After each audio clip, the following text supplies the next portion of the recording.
આકાશવાણી અમદાવાદ વડોદરા. હવે સાંભળશો સમાચાર સમીક્ષા. આજનો વિષય છે એલપીજી અને ઇંધણની જરૂરિયાતો માટે સરકારના અસરકારક પગલાં. લેખન હર્ષલ પંડ્યા, રજૂઆત સોનલ પરમાર દ્વારા કરવામાં આવી રહી છે. પશ્ચિમ એશિયામાં સતત બદલાતી પરિસ્થિતિ વચ્ચે પણ નાગરિકોને એલપીજી ઇંધણનો પૂરતો જથ્થો મળી રહે તેવી વ્યવસ્થા કેન્દ્ર સરકાર અને રાજ્ય સરકારના સંકલન સાથે સુનિશ્ચિત કરવામાં આવી રહી છે. દેશમાં ઇંધણ અને એલપીજી ગેસની કોઈ અછત ન વર્તાય તે માટે કેન્દ્ર સરકાર તમામ વિકલ્પોનો ઉપયોગ કરી રહી છે.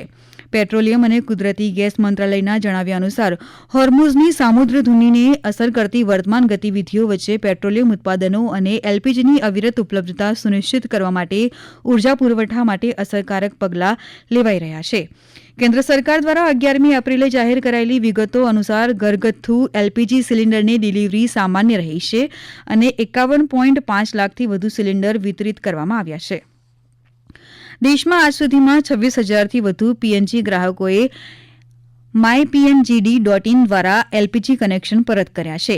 દેશની એલપીજીની ચિંતા ઓછી કરતી બાબત એ છે કે લગભગ 20,400 મેટ્રિક ટન એલપીજી લઈ જતું ભારતીય ધ્વજ ધરાવતું એલપીજી જહાજ જગવિક્રમ સુરક્ષિત રીતે હોર્મુઝની સામુદ્રધુની પાર કરી ગયું અને તે થોડા દિવસમાં ભારતના બંદરે લાંગરશે.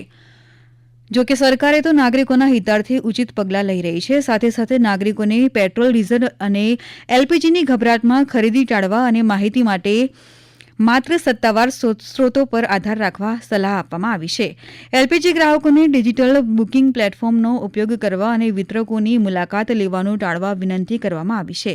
નાગરિકોને પીએનજી અને ઇલેક્ટ્રિક અથવા ઇન્ડક્શન કુકટોપ્સ જેવા વૈકલ્પિક બળતણનો ઉપયોગ કરવા પણ કહેવાયું છે. તમામ નાગરિકોને વર્તમાન પરિસ્થિતિ દરમિયાન તેમના રોજિંદા ઉપયોગમાં ઉર્જા બચાવવા માટેની અપીલ કરવામાં આવી છે. ગુજરાતની વાત કરવામાં આવે તો ગ્રાહકને કોઈપણ જાતની ચિંતા કરવાની જરૂર નથી, પરંતુ સાથે સાથે રાજ્ય સરકાર આવશ્યક ચીજવસ્તુઓ અધિનિયમ 1955 અને એલપીજી કંટ્રોલ ઓર્ડર 2000 હેઠળ પુરવઠા પર દેખરેખ રાખવા અને પેટ્રોલિયમ ઉત્પાદનોના સંગ્રહખોરી અને કાળાબજાર સામે પગલાં લેવા માટે સત્તા ધરાવે છે. જેથી કોઈએ પણ વધુ સિલિન્ડર રાખવાની જરૂર નહીં હોવાનું ઇન્ડિયન ઓઇલ કોર્પોરેશનના એક્ઝિક્યુટિવ ડાયરેક્ટર અને નોડલ અધિકારી સંજીવ બેહરાએ કહ્યું છે. 30 डेज का एवरेज सिलेंडर कंजम्पशन है. एक सिलेंडर लेंगे आप 30 दिन यूज कर सकते हैं. तो राइटली सो ऐसा नहीं होना चाहिए कि जिसके पास सिलेंडर है वो 2-3 सिलेंडर बुक करे. सो ये ब्लैक मार्केटिंग करने का पॉसिबिलिटी है. जो सिलेंडर आपके पास अभी एक सिलेंडर आपके पास है और कोई कस्टमर दोबारा दूसरा सिलेंडर इमीडिएट ले सकता है. सो वो रोकने के लिए अदरवाइज एवरेज देखेंगे तो 30 डेज का कंजम्पशन एक 31-32 डेज का चलता ही है.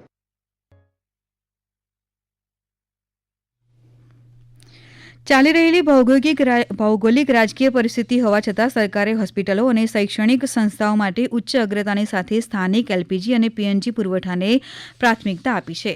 સરકારે પુરવઠા અને માંગ બંને પક્ષે કેટલાક રેશનલાઇઝેશન પગલાં અમલમાં મૂક્યા છે, જેમાં રિફાઇનરી ઉત્પાદન વધારવું, શહેરમાં વિસ્તારોમાં બુકિંગ અંતરાલ 21થી વધારીને 25 દિવસ અને ગ્રામીણ વિસ્તારોમાં 45 દિવસ સુધી વધારવો અને પુરવઠા માટે ક્ષેત્રોને પ્રાથમિકતા આપવી સામેલ છે. એલપીજીની માંગ પરનું દબાણ ઘટાડવા માટે કેરોસીન અને કોલસા જેવા વૈકલ્પિક બળતણ ઉપલબ્ધ કરાવવામાં આવ્યા છે. રાજ્યોને સ્થાનિક અને વ્યવસાયિક ગ્રાહકો માટે નવા પીએનજી કનેક્શનની સુવિધા આપવા સલાહ આપવામાં આવી છે. સાથોસાથ નાગરિકોને કોઈપણ ફરિયાદ હોય તો તેના માટે હેલ્પલાઇન નંબર જાહેર કરવામાં આવ્યો છે. તેના ઉપર સંપર્ક કરીને તેની ફરિયાદ કરી શકાતી હોવાનું ખાદ્ય અને પુરવઠા વિભાગના જોઈન્ટ ડાયરેક્ટર ચેતન ગાંધીએ કહ્યું હતું. तो हमारा एक टोल फ्री नंबर है 1800-233-0222. ये टोल फ्री नंबर है. इस पे जो भी कंप्लेन आती है वो हम कंसर्न डिपार्टमेंट को शेयर करते हैं. आज तक हमें करीबन 11,308 कंप्लेन मिली है. वो सारी कंप्लेन्स कंसर्न को हम लोगों ने फॉरवर्ड किया है और उसके ऊपर एप्रोप्रिएट एक्शंस लिए जाते हैं. રાજ્યના ગ્રામીણ વિસ્તારોના લોકોને સહેજ પણ સમસ્યા ન સર્જાય તે માટે એલપીજી ઉપરાંત કેરોસીનના વિતરણની વધારાની વ્યવસ્થા ગોઠવવામાં આવેલ છે. સરકાર દ્વારા ખાતરી આપવામાં આવી છે કે રાજ્યમાં દરેક જિલ્લામાં પૂરતી માત્રામાં જથ્થો ઉપલબ્ધ છે. ગુજરાતમાં એલપીજી વિતરકો પાસે સ્ટોક પૂરતો છે અને કોઈપણ જગ્યાએ ડ્રાય આઉટની સ્થિતિ નથી. તેમજ રિફિલ બુકિંગ અને ડિલિવરી નિયત સમયે થઈ રહી છે. ઓછા વપરાશવાળા ગ્રાહકો માટે 5 ગીગા FTL સિલિન્ડરની ઉપલબ્ધતા સુનિશ્ચિત કરવામાં આવી છે. ગુજરાતમાં સરેરાશ 2 લાખ આવા સિલિન્ડર વેચાય છે, જે દેશમાં સૌથી વધુ છે. વાણિજ્યિક LPG પુરવઠાનું સંચાલન કરવામાં આવી રહ્યું છે. ઉદ્યોગો માટે પણ જરૂરી ગેસ અને ઇંધણ પૂરું પાડવામાં આવી રહ્યું છે. સરકાર દ્વારા સંગ્રહખોરી અને કાળાબજારીથી બચવા નાગરિકોને સલાહ આપવામાં આવી છે. આકાશવાણીના અમદાવાદ વડોદરા કેન્દ્ર પરથી આપ સાંભળી રહ્યા હતા સમાચાર સમીક્ષા. આજનો વિષય હતો LPG અને ઇંધણની જરૂરિયાતો માટે સરકારના અસરકારક પગલાં. લેખક હતા હર્ષલ પંડ્યા. રજૂઆત સોનલ પરમાર દ્વારા કરવામાં આવી.